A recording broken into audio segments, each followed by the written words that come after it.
हरियाणामधील सिरिया येथे एका 24 वर्षीय महिलेने एकाच वेळी 4 मुलांना जन्म दिला आहे। यामध्ये 2 मुले आणि 2 मुलींचा समावेश आहे।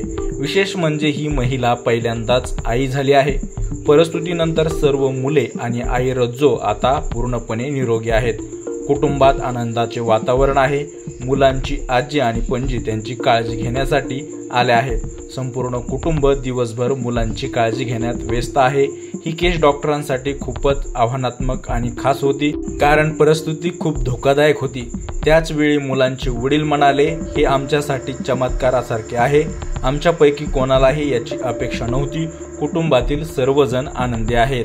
या परिस्थितीबद्दल डॉक्टर काय म्हणाले ते पहा। ही एक अतिशय अनोखी केस। सोनू आणि त्याचे संपूर्ण कुटुंब 14 मे रोजी रज्जोला सिव्हिल हॉस्पिटलमध्ये घेऊन गेले होते। त्याच दिवशी परिस्थिती होणार होती।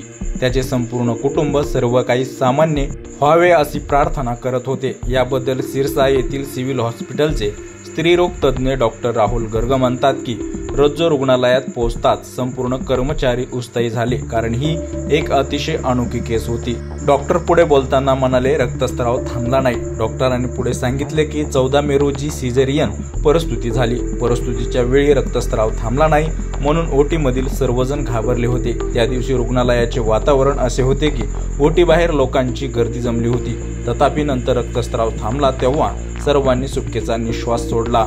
डॉक्टर ओटीमधून बाहेर पडताच आणि कुटुंबाला सर्व काही ठीक आहे आणि आई मुले ठीक आहे हे सांगताच कुटुंबातील सर्व सदस्यांच्या डोळ्यातून आनंदाश्रू वाहू लागले होते। या घटनेबद्दल आपल्याला काय वाटतंय, त्याचबरोबर सिझेरियन करणाऱ्या डॉक्टरांबद्दल आपल्याला काय वाटतंय आमच्या कमेंट बॉक्समध्ये नक्की व्यक्त व्हा।